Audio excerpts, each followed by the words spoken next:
My fellow Nigerian brothers, sisters, and friends of Nigeria, I address you today in my last assignment as a democratically elected president of our great and well-endowed nation, with a deep sense of gratitude to God, a great deal of appreciation to the Nigerian people, and a modest sense of fulfillment. Today, we mark and celebrate another peaceful transition of power from one elected government to another in our steady march to improve and sustain Nigeria's democracy. This year, we witnessed the most keenly contested presidential elections since the First Republic, and this demonstrates that our democracy is getting better and more entrenched with each election.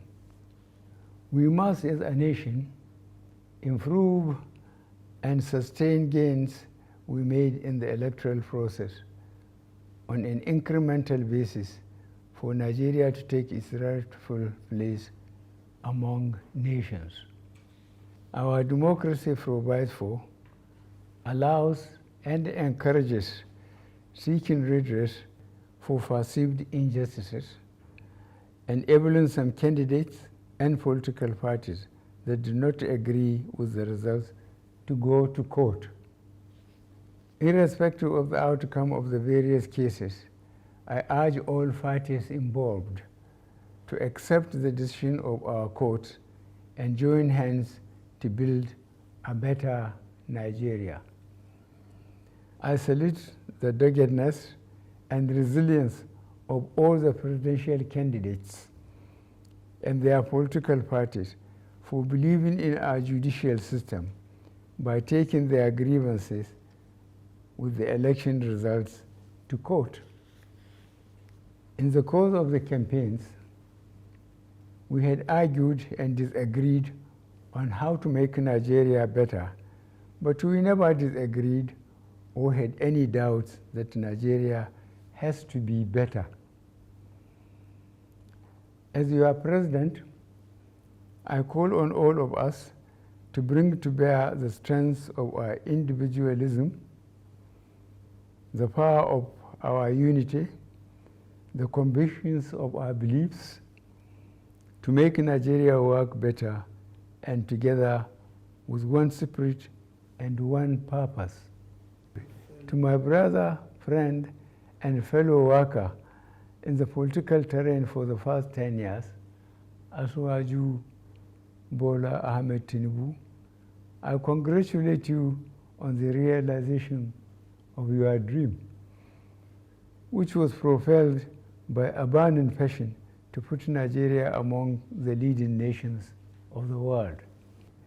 You have indeed worked for this day, and God has crowned your efforts.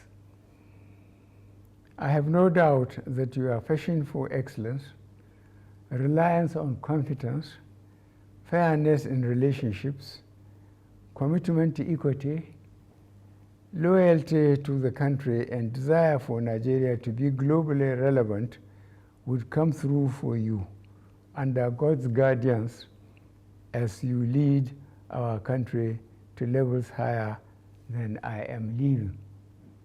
You are the best candidate among all the contestants, and Nigerians have chosen well.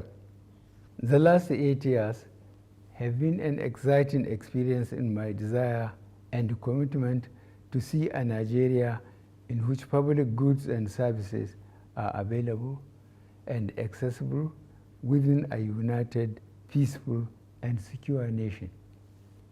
Fellow Nigerians, on the strength of your overwhelming support for me and my political party, I started this journey with a great deal of promise and expectation from you. I never intended to be just politically correct, but to do the correct things that will make meaningful impact on the lives of the common Nigerian. This high expectation was not misplaced because, like the ordinary Nigerian, I had grown tired of watching the country progressively moving away from the path of correctness. To ensure that our democracy remains resilient and our elected representatives remain accountable to the people, I am leaving behind an electoral process which guarantees that votes count, results are credible, elections are fair and transparent, and the influence of money in politics reduced to the barest minimum, and Nigerians can elect leaders of their choice.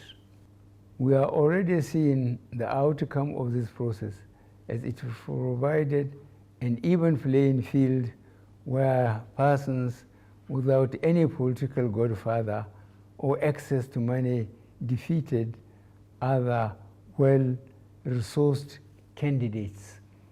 The Nigerian economy has become more resilient due to the various strategies put in place to ensure that our economy remained afloat during cases of global economic downturns. You would all recall the supply chain disruptions and economic downturn that the world witnessed between 2020 and 2022 as a result of the COVID-19 pandemic. The depthness of our response to the pandemic still remains a global best practice. Furthermore, we increase the ability of the poor and rural Nigerians to earn a living, provide more food for millions in our villages, and gave our women opportunities to earn a living. Young men and women in urban centers were also supported to put their skills into productive use. Our administration also provided an enabling environment for the private sector to engage in businesses for which their return on investment is guaranteed. The private sector proved a strong partner in our drive to build a resilient and sustainable economy, as evidenced by the growing number of turnkey projects in various sectors of the economy. In the course of revamping the economy, we made some difficult choices, most of which yielded the desired results. Some of the measures led to temporary pain and suffering, for which I sincerely apologize to my fellow countrymen, but the measures were taken for the overall good of the country. Mindful of the need to ensure adequate infrastructure to drive economic growth, we completed age-long projects and processes, notably among which are the Petroleum Industry Act, completion of some power projects, completion of Second Niger Bridge, and various important roads linking cities and states. Our battle to ensure that all Nigerians live in a safe and secure environment have achieved considerable results. As I complete my term in office, we have been able to reduce the incidences of banditry, terrorism, armed robbery, and other criminal activities considerably. To sustain the gains made so far, I call on all Nigerians to be more vigilant and support the security agencies by ensuring that our values defined by being your brother's keeper govern our actions. Up till now, I still grieve for our children still in captivity, mourn with parents, friends, and relatives of all those that lost loved ones in the days of the senseless brigandage and carnage. For all those under unlawful captivity, our security agencies are working round the clock to secure their release unharmed. Fellow Nigerians, you know how dear the desire in my heart to rid the country of corrupt practices that had consistently diminished our efforts to be a great country.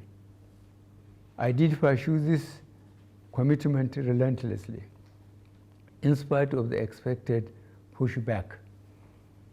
I am happy that considerable progress had been made in repatriating huge sums of money back to the country and also taken over properties illegally acquired from our commonwealth.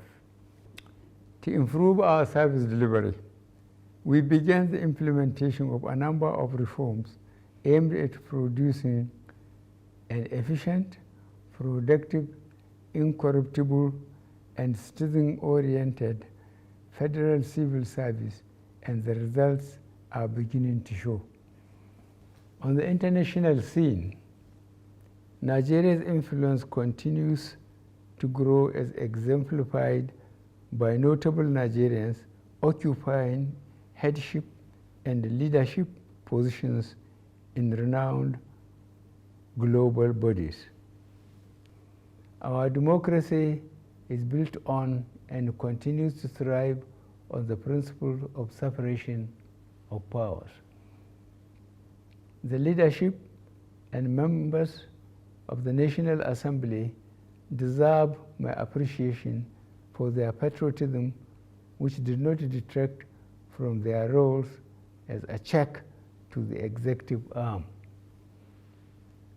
I also want to use this opportunity to express my appreciation to a good number of Nigerians who provided their support and encouragement to help me navigate the exciting journey in moving Nigeria forward. I cannot and will not forget the millions who prayed for me during my illness in my first term of office. I am constantly praying for you and for Nigeria to thrive in peace. As I retire home to Daura, Katsina State, I feel fulfilled that we have started the Nigerian rebirth by taking the initial critical steps, and I am convinced the incoming administration will quicken the pace of this work to see a Nigeria that fulfills its destiny to be a great nation. I am confident that I am leaving office with Nigeria better in 2023 than in 2015. I thank you all, and may God bless the Federal Republic of Nigeria.